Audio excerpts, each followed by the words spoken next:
মৰা মানুহ সপোনত দেখিলে আপুনি লাভ কৰিব 7টা সংকেত। কি এই সংকেত? কিয় মৃত ব্যক্তিয়ে আমাক সপোনত দৰ্শন দিয়ে জানেনে? আহক ভিডিঅ'টো আৰম্ভ কৰোঁ।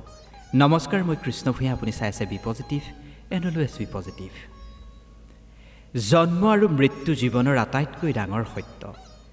যি এই সংসাৰলৈ আহিব তেওঁ এদিন নহয় এদিন ইয়াৰ পৰা যাবগৈ লাগিব। আমাৰ মাজত এনেকুৱা বহু লোক আছে যি আপোনজনৰ মৃত্যু একেবাৰে ওচৰৰ পৰা দেখিছে, আৰু বহুতেই মৃত আপোনজনক সপোনতো মাজে সময়ে দেখা পায়। এই যে ইহ সংসাৰৰ পৰা গুচি যোৱাজনক সপোনত দেখা যায়, এইবোৰে কি সংকেত প্ৰদান কৰে? বিভিন্ন গ্ৰন্থত এই সম্বন্ধে কি লিখা আছে তাৰ ভিত্তিত আমি জানিম সকলোবোৰ কথা। দিনটোৰ সমস্ত কাম কাজ কৰি ৰাতি যেতিয়া মানুহজন শুই দিয়ে, তেতিয়া আমাৰ জীৱনৰ সৈতে জড়িত বহু স্মৃতি বা ঘটনাই আমাক সপোনত ধৰা দিয়ে।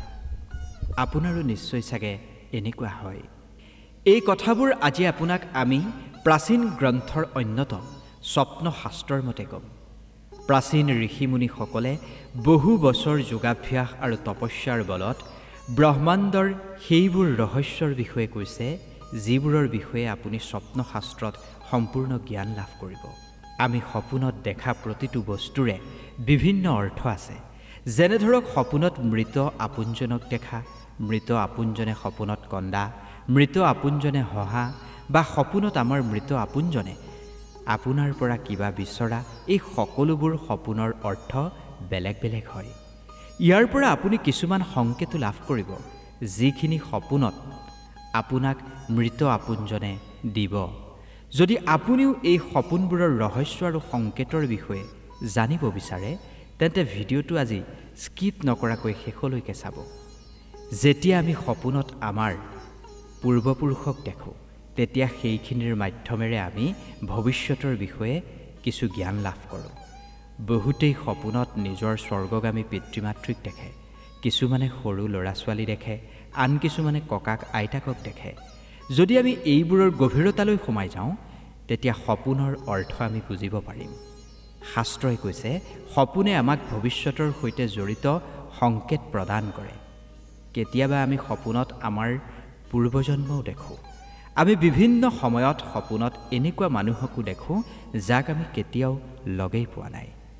এইবোৰৰ আঁৰতো এক ৰহস্য আছে।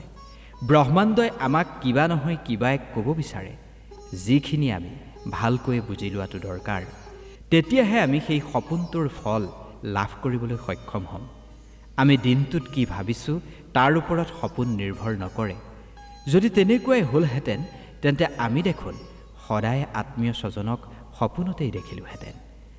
আপুনি স্বৰ্গগামী আত্মীয় স্বজনক সপোনত কেতিয়াবাহে দেখে, সদায় নেদেখে। কিন্তু বাকী সকলো সপোন পাহৰি গ'লেও চাবচোন, মৃত আত্মীয় স্বজনক সপোনত দেখিলে আপুনি কেতিয়াও পাহৰি নাযায়।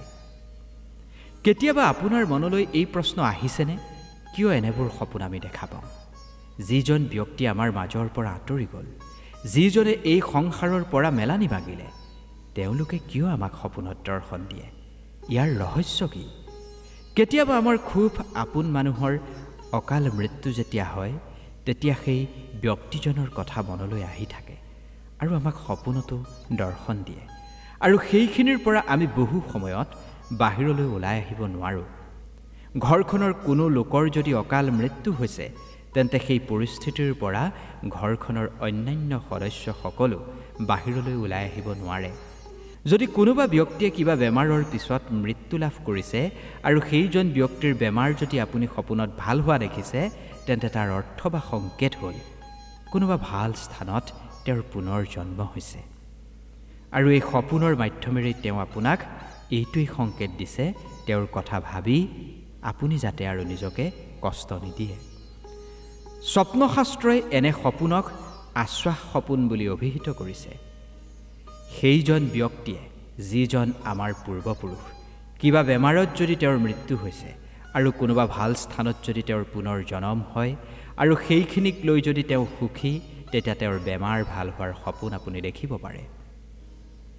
অন্যহাতে যদি কোনো সুস্থ লোকৰ মৃত্যু হয় আৰু সপোনত যদি তেওঁৰ বেমাৰ হোৱা আপুনি দেখে, তেন্তে সেই সংকেতৰ অৰ্থ হ'ল আপোনাক তেওঁ নিজৰ কিছু ইচ্ছা ব্যক্ত কৰিব বিচাৰিছে সেইবাবে তেওঁক আপুনি বুজিবলৈ চেষ্টা কৰা উচিত আপুনি বুজিব লাগিব স্বৰ্গগামী হোৱাৰ পূৰ্বে তেওঁৰ কিছু প্ৰবল ইচ্ছা আছিল যিখিনি তেওঁ পূৰ্ণ কৰিব বিচাৰিছিল কিন্তু কৰিব নোৱাৰিলে যদি সেই ইচ্ছাৰ বিষয়ে আপুনি অৱগত তেন্তে আপুনি পূৰ্ণ কৰিবলৈ সেয়া চেষ্টা কৰক তেতিয়া স্বৰ্গগামী ব্যক্তিজনৰ আত্মাই চিৰশান্তি লাভ কৰিব আৰু আপোনাৰ পৰিয়ালৰ সুখ শান্তি বহু গুণে বৃদ্ধি পাব যদি মৃতকৰ সেই ইচ্ছা জনাৰ পিছতো আপুনি পূৰ্ণ নকৰে তেন্তে আপুনি সংকটত পৰিব পাৰে যদি কোনোবা জীৱিত ব্যক্তিৰ মৃত্যু হোৱা আপুনি সপোনত দেখে তেতিয়া চাগে আপুনি ভয় খাই যায় কিন্তু স্বপ্নশাস্ত্ৰ অনুসৰি যদি কোনো জীৱিত ব্যক্তিৰ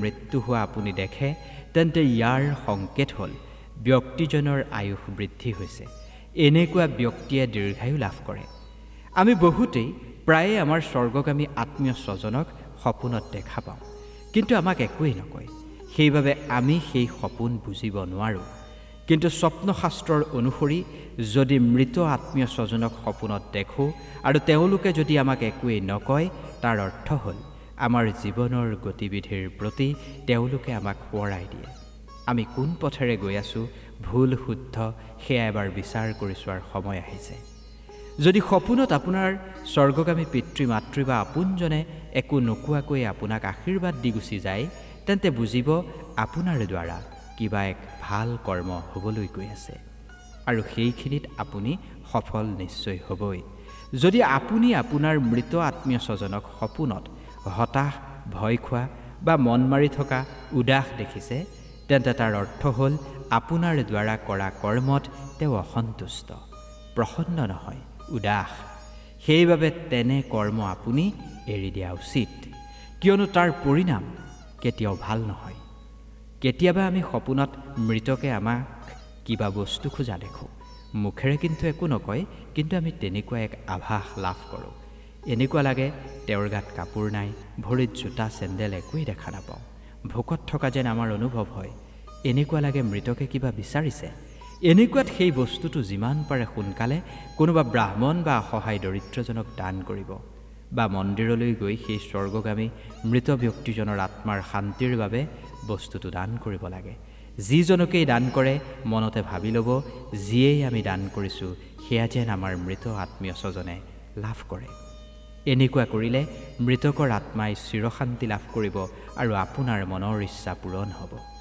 যদি স্বৰ্গগামী ব্যক্তিজন বহুত দূৰত থকা যেন আমি সপোনত দেখোঁ তেন্তে বুজিব মৃতকে মোক্ষ প্ৰাপ্তি লাভ কৰিব যদি সেই স্বৰ্গগামী ব্যক্তিজন আপোনাৰ ঘৰত বা ঘৰৰ আশে পাশে থকা দেখে তেন্তে বুজিব তেওঁ পৰিয়ালৰ মোহ এতিয়াও এৰিবই পৰা নাই যদি এনেকুৱা উমান আপুনিও পাইছে তেন্তে অমাৱস্যাৰ দিনা পিতৃশান্তি কৰিব লাগে লগতে গাই ব্ৰাহ্মণ বা অসহায়জনক ভোজন কৰাব লাগে এনেকুৱা কৰিলে আপোনাৰ পিতৃগণ প্ৰসন্ন হ'ব আমাৰ সনাতন ধৰ্মত যিমান দেৱী দেৱতা বা পূৰ্বপুৰুষ আছে তেওঁলোকে আমাৰ পৰা কিবা নহয় কিবা এক ইচ্ছা ৰাখেই তেওঁলোকৰ যদি কিবা আধৰুৱা ইচ্ছা থাকে তেন্তে তেওঁলোকে আমাক সপোনত আহি সংকেত দিয়ে সেইবাবে সেই সংকেতসমূহ যদি আপুনি বুজি ল'ব পাৰে তেন্তে আপোনাৰ জীৱন সুখ শান্তিৰে ভৰি পৰিব আৰু মৃতকৰ আত্মাৰ চিৰশান্তিৰ বাবে আপুনি কাম কৰিব পাৰিব